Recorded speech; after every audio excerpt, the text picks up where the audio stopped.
We're on chapter 16, the blood-brain barrier. And I have a heavy metal detox smoothie by Medical Medium, which is why my lips and teeth are blue, because there's wild blueberries in here. So good.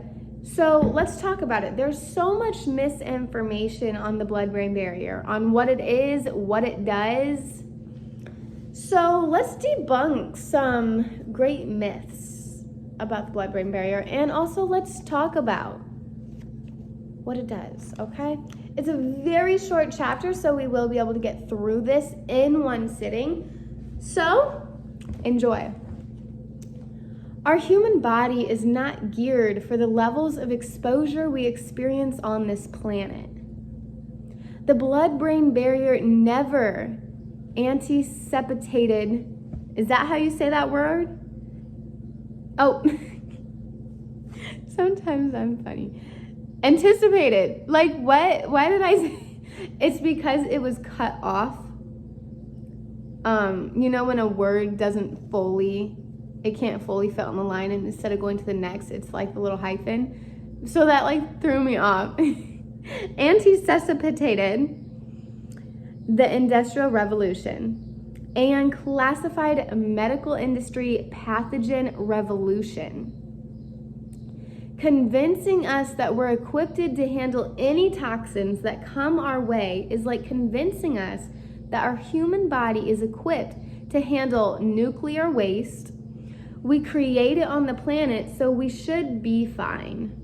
Our blood-brain barrier should have no problem protecting us against nuclear waste or any other toxic matter, right?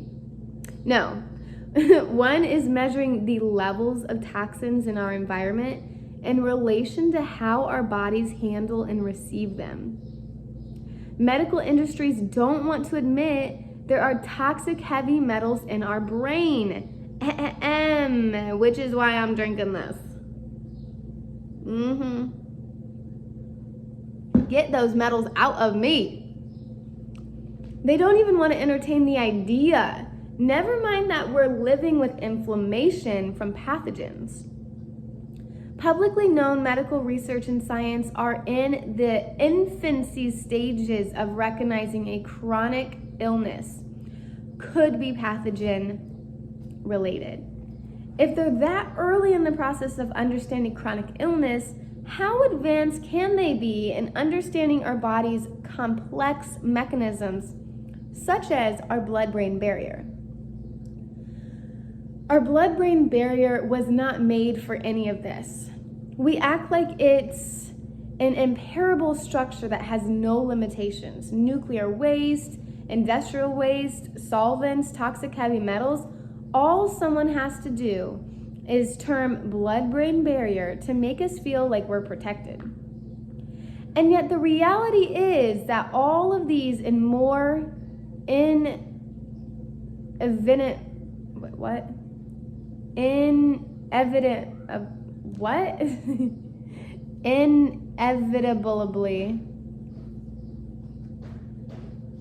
maybe, cross our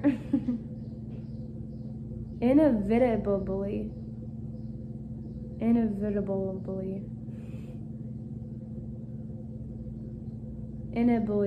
Okay, I don't know what it says. Crosses our blood-brain barrier. Many pharmaceuticals are specifically engineered to cross our blood-brain barrier.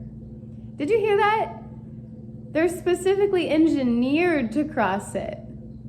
Even the pharmaceuticals not designed with this in mind can cross our blood-brain barrier. Our blood-brain barrier was designed to keep natural, mostly bodily toxins out of the brain.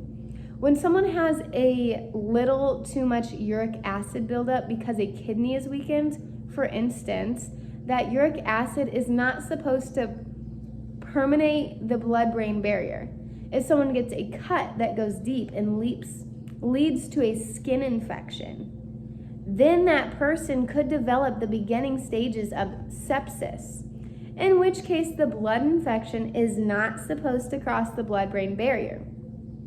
If someone ingests a toxic plant that's been on planet Earth for 10,000 years and was never meant to be human food, the blood-brain barrier is there to hold back at least some of the toxins in an effort to prevent the brain from going into toxic shock.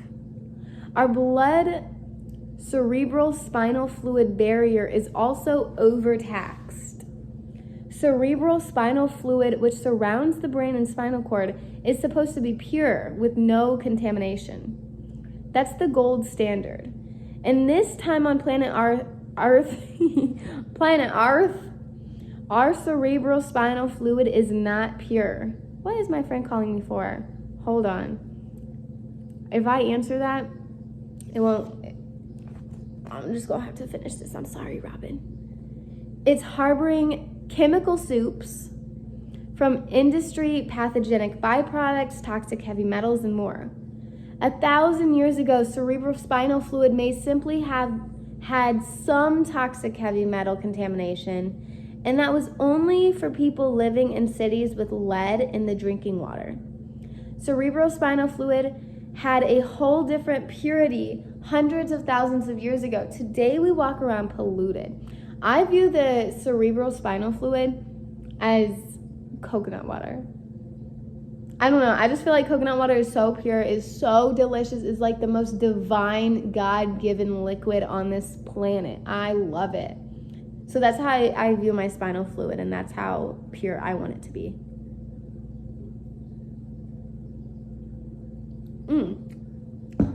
Our brain, not licensed for industry. The blood-brain barrier has limitations and vulnerabilities. It's only geared for the small stuff, not for anything industrially engineered. If an industry creates a battery, for example, and that battery corrodes, and battery acid appears on the battery, and then it accidentally consumed the battery acid, is going to enter through the blood-brain barrier. I actually read or heard or something, even touching batteries is toxic, even touching it, like before it corrodes. Isn't that crazy? Because a lot of things use as batteries. Industrial toxins and mercury from that battery are going to enter the brain. The blood-brain barrier's construction is porous. It acts as a type of thin filtering wall of tissue. The blood-brain barrier is only licensed by our human bodies to keep back certain contaminants that are natural, mostly bodily toxins. There are many pharmaceuticals designed to pass through the blood-brain barrier. Man, I'm getting a lot of messages. Okay, my mama on her way. This is exciting. It's gonna rain for the next 10 days, so I kind of want to go for a hike. We literally just went for a hike yesterday, but I want to go again. But it's 2 hours away. There has to be a close one. I'm like really landlocked, like in the city landlocked. So we kind of got to go far to like see nature. I know it kind of sucks, but I love it here. But still, I am like kind of want to see nature sometimes. More than like once a month. There are many pharmaceuticals designed to pass through the blood-brain barrier. Morphine is one of them. It's one of the reasons why morphine can kill you. It can cross through blood vessels of the brain and spinal fluid vessels. Remember, man, I'm really country today. Did I go visit I did visit my family. Okay. I kind of suppressed my country accent actually quite a lot, just due to being bullied in the past for it. But I'm trying to accept it and just like speak how I speak. Anywho. It can cross through blood vessels of the brain and spinal fluid vessels. Remember, all pharmaceuticals have toxic heavy metals in them. So engineering pharmaceuticals to cross the blood-brain barrier means that toxic heavy metals from those pharmaceuticals also cross through the blood-brain barrier. whether platinum, titanium, copper, mercury, or aluminum, were exposed via pharmaceutical pills, creams, liquids, and more. And when toxic heavy metals from any source oxidize in our body, the oxidation seeps past the blood-brain barrier. So the blood-brain barrier is in fact thin. I do believe medical science believes that it's like this thick, like no one can pass through me. Not true. Pathogenic infiltration. Viral neurotoxins also pass through the blood-brain barrier. A virus itself is small, so imagine a neurotoxin coming from a virus, how small that is. One of the reasons why publicly known medical research and science don't even identify neurotoxins is because they're so small. Neurotoxins are excreted from virus cells as a liquid, and that neurotoxin liquid slips through the blood-brain barrier as if there's no blood-brain barrier. If classified medical research and science discovered viral neurotoxins, publicly known medical research and science would not be allowed to further research viruses and make this key discovery. Certain varieties of EBV can themselves cross through the blood-brain barrier. As for the varieties that can't cross, their neurotoxins still can. That's what Guillain-Barré syndrome is. Pathogens and pathogenic toxins crossing through the blood-brain barrier. I haven't heard of that one, I don't think. There's a lot of symptoms and conditions and terms and diagnoses. There's a lot of it. So I know a lot about it, but I don't know all of them. The pathogens that can cross the blood-brain barrier do so by latching onto that barrier and inflaming their way through. They slowly do tissue damage to the barrier so that pathogens can enter and cross, eventually permeating it, leaving microscopic barrier scars. Remember, only some varieties of pathogens do this, not all.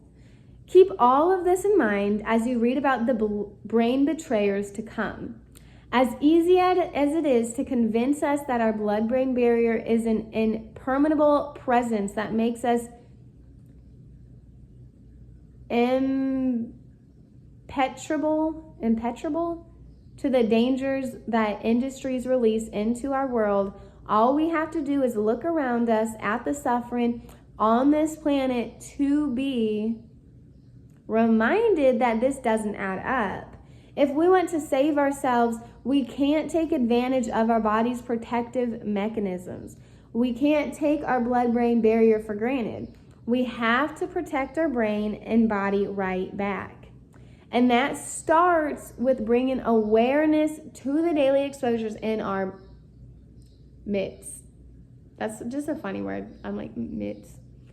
Okay, so that's the end. Really short chapter, right? But it does end with a quote. Our brains and bodies have not betrayed us. They've been betrayed by the industrial chemicals and other contaminants in our everyday lives that have only accelerated in development in recent years. That's good to know. Kind of like the autoimmune. Our body does not attack itself. Our body always has our back. Our bodies do not betray us. It's the industries, y'all. It's the industries. No reason should GMO foods ever have been created. No reason should chemtrails ever have been sprayed. No reason to have chemicals and fragrances and the industrial revolution. Seriously, like none of these things really should have happened. They shouldn't have happened. So it's not our body betraying us. It's really the industries betraying us. So we have to basically rise above. We have to say, you know what, enough is enough. You want to do that? Well, then I'm going to heal myself. So this is what I'm reading the book. So I can help others help themselves. Learning information. honestly, changing your diet is going to be the best way to rise above these people. Yeah. Cheers to the heavy metal detox smoothie.